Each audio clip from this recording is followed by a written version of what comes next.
आज या ठिकाणी जवळा गावामध्ये एका छताखाली सर्व ऑफिसेस असं एक बहुउद्देशीय सभागृह कार्य तपस्वी आमदार काकासाहेब साळुंखे पाटील बहुउद्देशीय भवनचं उद्घाटन नुकतंच या ठिकाणी पार पडलेलं आहे। जसं जवळेगाव हे सांगोला तालुक्याच्या इतिहासामध्ये या सांगोला तालुक्याचं एक वैभव असलेलं गाव आहे, सगळ्यात मोठं असलेलं गाव आहे आणि या गावामध्ये आम्ही बऱ्यापैकी आजपर्यंतच्या काळामध्ये लोकांची सोयी सुविधा उपलब्ध करण्याचा सातत्यानं प्रयत्न करतोय आणि गावची ग्रामपंचायत एका भव्य अशा जागेवर नदीच्या काठी बांधलेली आहे। तर चिटकूनच असं भव्य एक सभागृह घेतलेलं आहे। त्या सभागृहामध्ये चारी वाड्याचे तलाट्याचं कार्यालय, सर्कल कार्यालय, कृषी कार्यालय, त्याचबरोबर आपल्या सिटी सर्वेचं कार्यालय जवळला मंजूर झालेलं आहे, त्याचंही इथे शाखा कार्यालयाची।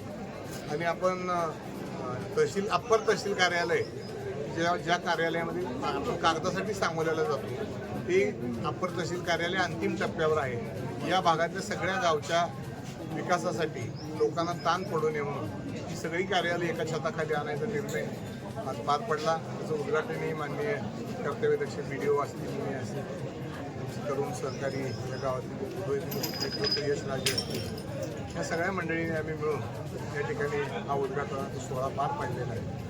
आणि सगळ्यात ऐतिहासिक असा एक निर्णय आमच्या गावानं, सगळे व्यापारी असतील, महिला मंडळी असतील, सगळ्या गोरगरीब जनतेनं एक निर्णय असा घेतलेला आहे की रोज संध्याकाळी 7 ते 9 वाजेपर्यंत गावातले TV, मोबाईल आणि प्रसारमाध्यमं सगळी बंद करायची आणि आपल्या कुटुंबाशी सुसंवाद साधायचा। लहान मुलांना अभ्यासाला बसवायचं, आई मुलातला संवाद, वडील मुलातला संवाद, बहीण भावाचा संवाद, हे सगळं या मोबाईलच्या जगामध्ये नष्ट होत चाललेलं आहे। परंतु या गावानं सगळ्यांनीच आम्ही ठरवलेलं आहे की 7 ते 9 गाव खूप मोठं आहे, योजना राबायला थोडं कठीण आहे। आजपर्यंतच्या काळामध्ये जवळे गावानं जे ठरवलेलं आहे ते निश्चितपणानं पार पडलेलं आहे। सगळ्या जाती धर्माचं गाव आहे, ही सगळी माणसं एखादा निर्णय गावाने घेतल्यानंतर ते गावाच्या पाठीमागे उभा असतात। हा अनुभव आमचा 40 वर्षाच्या काळामध्ये आहे आणि हा ऐतिहासिक निर्णयसुद्धा एक जिल्ह्यातल्या सगळ्या ग्रामपंचायतीला, सगळ्या कुटुंबांना दिशा देणारा असेल असं मला वाटतं आणि त्यामध्ये आम्ही नेमकं यशस्वी होऊ ही कल्पना आहे। आणि जवळेगावच्या सांगोला तालुक्याच्या विकासासाठी साळुंखे पाटील कुटुंब हे कायमच असतं। ते यश अपयशाची आम्ही कधी तमा बाळगलेली नाही।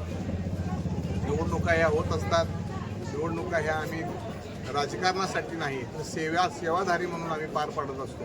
हे आमच्या 3 पिढ्यातल्या कुटुंबाचं हे आमचं 3 पिढ्यातल्या कुटुंबामध्ये जे आम्ही ठरवलेलं आहे की सेवेसाठी निवडणूक आणि आयुष्यभर निवडणुका चालणार आहेत, आम्ही लढवणारी आहे। त्यामध्ये कुठलंही असं एखाद्या निवडणुकीमध्ये आपल्याला थांबावं लागलं म्हणून थांबणारी नाही आणि जो कोणी निवडून आलेला आहे त्यालाही आम्ही मनापासून शुभेच्छा दिलेल्या आहेत। असं एक आमच्या काकींचं आम्हाला जे शिकवण आहे की अशा पद्धतीच्या धार्मिक वळणावर सुद्धा आपण या ठिकाणी आपण चांगलं नेलेलं आहे। सर्व धर्म समभावामध्ये सगळ्याच जाती धर्माच्या लोकांना बरोबर घेऊन आम्ही आजपर्यंतच्या काळामध्ये तालुक्यामध्ये असेल, गावामध्ये असेल, परिसरामध्ये असेल, सगळ्या गोष्टी आम्ही त्या ठिकाणी करायचे ठरवलेले आणि त्याला निश्चितपणानं मला खात्री आहे ही सगळी वाटचाल भविष्य काळामध्ये आम्ही यशस्वीरित्या करू। ओपनच्या जागेवर सर्व समाजाला प्राधान्य देऊन सरपंच करणारं हे महाराष्ट्रातलं एकमेव गाव आहे। त्याचंच उदाहरण म्हणजे आमच्या गावातलं आहे की आज माझं गाव ओपनचा सरपंच असताना सुद्धा एका दलित कुटुंबातील ग्रॅज्युएट असलेल्या आमच्या सज्जन मागाडेला मी सगळ्या गावात मिळून सरपंच केलं। म्हणजे इतका दुसरा अभिमान कुठला नाही। आणि डॉक्टर बाबासाहेब आंबेडकरांच्या दृष्टीनं खरं संविधान तर या राज्यामध्ये पुढे राबवायचं असेल तर ते जवळेकरांनीच राबवावं असा सार्थ अभिमान माझ्यासारख्या कार्यकर्त्याला। धन्यवाद। जय हिंद, जय महाराष्ट्र, जय भीम।